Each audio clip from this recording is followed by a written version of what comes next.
오늘 죽어도 천국에 간다는 확신은 매일 확인하는데 죽질 않는다 말입니다. 최고의 문제가. 그리고 죽지 않는 동안은 하나님이 내 기도에 하나도 응답을 안 하시는 겁니다. 그래서 죽음을 기다리는. 그래서 예전에는 지금도 그렇지만 신앙의 확인이 주일날 교회에 오는 것 외에 아무것도 없습니다. 평일에는 어찌할 바를 모릅니다. 그래서 예전에는 그 확인을 공고히 하기 위해서 주일을 철저히 지켰습니다. 돈을 안 쓰는 겁니다. 뭐 안 사 먹고 버스도 안 타고 걸어오고 이런 것들로 그 허전한 빈 공간을 메꿨던 것입니다. 근데 그래봤자 소용이 없어서 이제는 그냥 사 먹기로 했습니다. 제가 설교를 하려고 어디 가서 서면 다른 교회 가면 좀 더 현상이 심각한 게 아는 얘기 하시지 왜 모르는 얘기를 하세요 하는 표정을 꼭 짓습니다. 여러분들 다 아시죠? 예수를 믿어야 돼. 뭐 딴소리 할 거 없어. 넌 지옥 가. 난 천국 가. 성경은 그렇게 간단하게 결론을 안 내린다. 이스라엘의 실패는 무엇이며 저들의 실패가 이방의 구원이 되는 것은 무엇이며 이방의 구원이 이스라엘에게는 어떻게 작용한다는 것이며 그들에게 일어났던 이 실패와 회복은 신약교회에 어떤 교훈이 되는가 이렇게 말하고 있습니다. 알아들었으면 옆 사람을 쳐다보세요.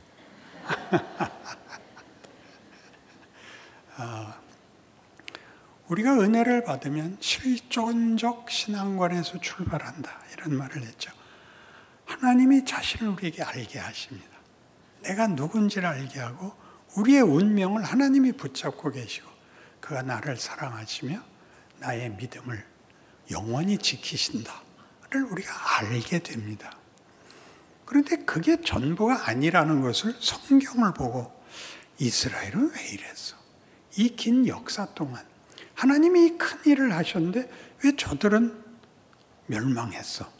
라는 성경을 읽게 되는 것입니다. 그리고 신약시대에 예수까지 오셨다 하는 것으로 우리는 이스라엘 역사가 실패로 끝나고 그래서 그것을 더 가게 하려고 예수가 오셨다. 이렇게 믿는 바람에 구약 성경은 우리에게 별 가치가 없는 도덕적 판단에 불과하게 되어 있는데 예수의 오심이나 이방에 준 구원은 이스라엘을 시기하게 하고 노하게 하려고 자극시키려고 했다라는 것은 우리를 놀래키고 있습니다. 하나님이 이스라엘에 대해서는 무엇을 화를 내셨느냐? 나중에 집에 가셔서 이사야 66장 1절에서 4절까지를 보시면 하나님이 이렇게 꾸짖습니다. 야, 너희들이 성전을 지은 게 무슨 자랑이냐?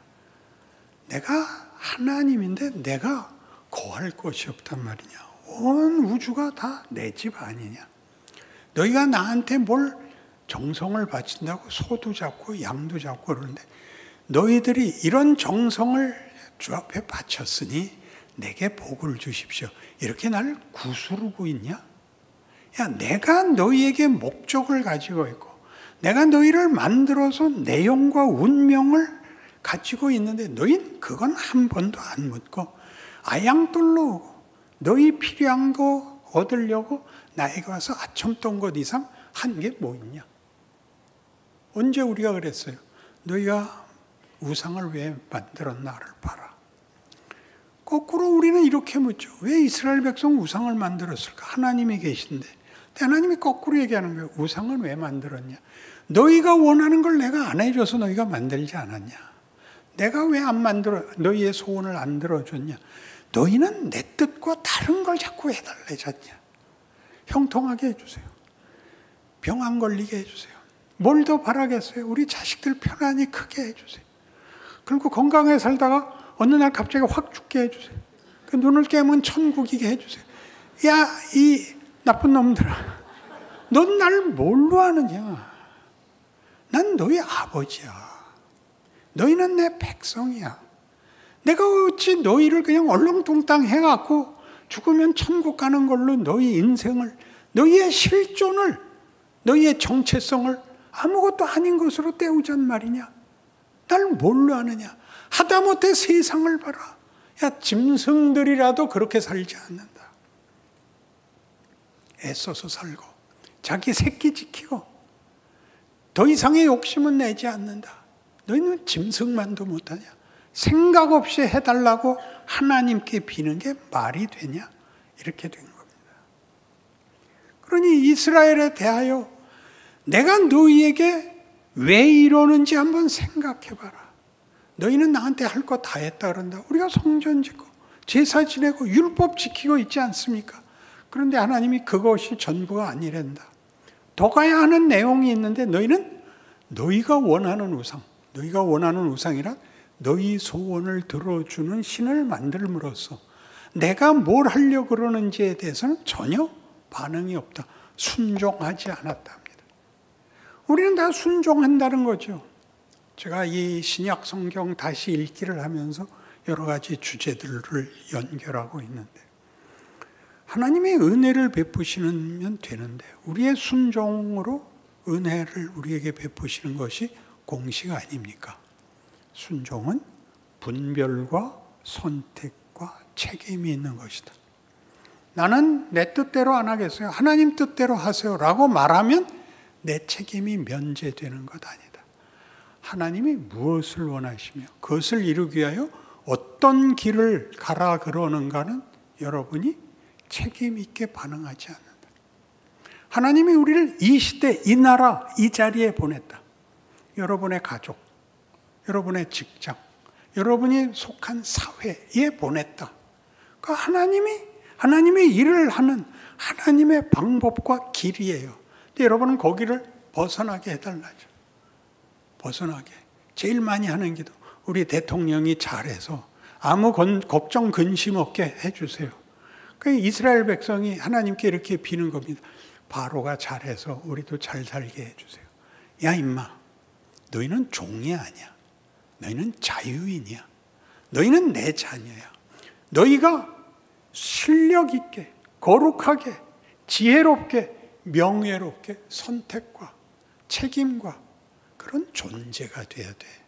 그것은 환경을 바꾸는 문제가 아니야. 너희 자신이 그런 존재가 되는 거야. 그 존재로서의 책임, 분별과 경험과 과정과 유혹과 시험을 거쳐 그걸 극복해내는 자리가야 만들어지는 거야. 거기를 순종하지 않은 것이 구약 역사인 것입니다. 왜 그러세요? 여기서 끝났죠. 그래서 하나님이 그들을 바벨론에 파십니다. 바벨론이 유다를 이기자 뭐라고 떠들었겠어요? 우리가 믿는 신이 너희가 믿는 신보다 크다. 가서 봤죠. 큰 게 하나도 없죠. 폭력은 더 갖고 있지만 율법에서 본 바와 같은 신에 대한 설명이 거긴 전혀 없죠. 그 신은 대꾸도 안 하고 목적도 없고 개입도 할 수 없습니다. 그들은 단지 그들이 가진 폭력을 정당화하는 신을, 변명을 갖고 있을 뿐이라는 걸 보게 됩니다. 포로는 다만 형벌이 아니고 이스라엘 백성에게서는 중요한 경험이 됩니다. 그래서 하나님은 그들을 파시는 것이 도대체 무슨 뜻인지를 이렇게 하나님이 비명을 지르십니다. 호세아 11장입니다. 호세아 11장 여기 화면에 내놓을 테니까 호세아 11장 1절부터 7절까지 함께 읽어나가겠습니다. 이스라엘이 어렸을 때 내가 사랑하여 내 아들을 애굽에서 불러냈거늘 선지자들이 그들을 부를수록 그들은 점점 멀리하고 바알들에게 제사하며 아로새긴 우상 앞에서 분향하였느니라. 그러나 내가 에브라임에게 걸음을 가르치고 내 팔로 안았음에도 내가 그들을 고치는 줄을 그들은 알지 못하였도다. 내가 사람의 줄 곧 사랑의 줄로 그들을 이끌었고 그들에게 대하여 그 목에서 멍에를 벗기는 자같이 되었으며 그들 앞에 먹을 것을 두었노라. 여기 한번 끊겠습니다. 하나님은 우리를 자유인으로 부르십니다. 책임지는 존재, 하나님의 자녀의 신분.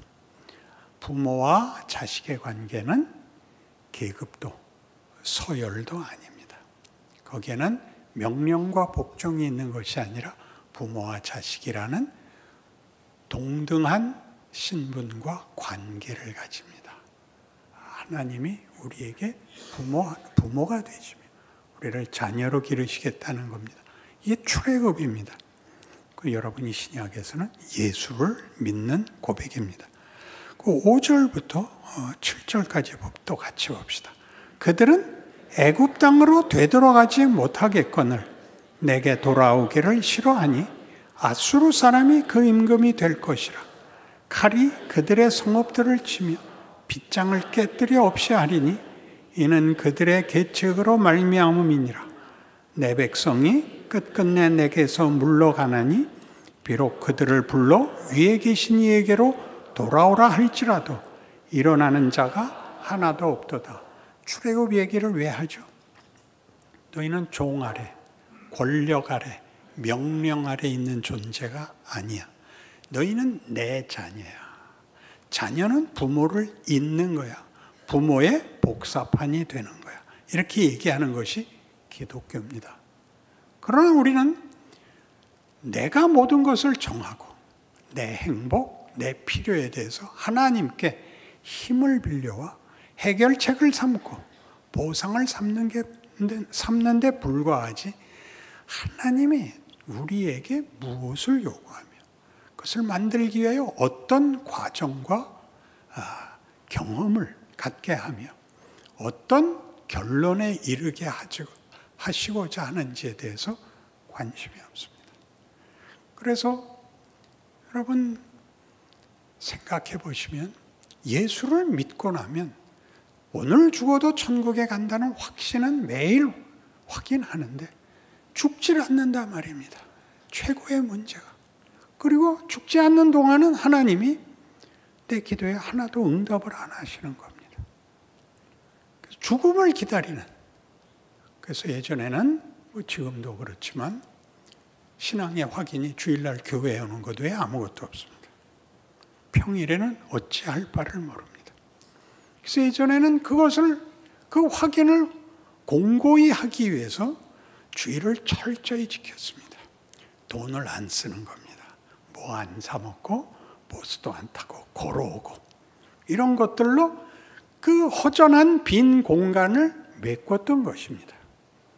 근데 그래봤자 소용이 없어서 이제는 그냥 사 먹기로 했습니다. 그런 게 뭐가 아닙니다. 그 대신에 이제 신앙도 자신이 없어지죠. 체념이 생기는 겁니다. 그러니까 평일이 뭔지를 모릅니다. 세상 속에 보냄을 받고 나를 보낸 문맥, 컨텍스트, 그 자리를 모릅니다. 거기서 내가 뭘 어떻게 해야 되는지, 거기서 선교사가 되라는 것이 아닙니다. 존재가 달라지라는 겁니다. 세상이 가지는 공식들, 약육강식, 적자생존을 위해서 폭력을 써야 되는 것과 그 동일한 조건에서 십자가를 진다는 양보할 수 있고 한 걸음 물러날 수 있고 좋은 말을 할 수 있는 자리로 우리를 요구합니다. 저들은 죽으면 그만인 인생이고 우리는 천국의 부름을 받았고 주의 이름으로 사는 자로서의 존재론이 어떻게 일상에서 사소한 곳에서 역할을 하는지 예수 믿어 이런 말 아니고 내가 용서할게 이렇게 너무 과장되게 하지 마시고 말을 길게 해야 되고 2번 얘기해야 되는 것이 싫어서 너 예수 믿으면 그 모든 게 해결돼 이렇게 윽박 지르지 마시고 하루만큼씩 하라 말입니다.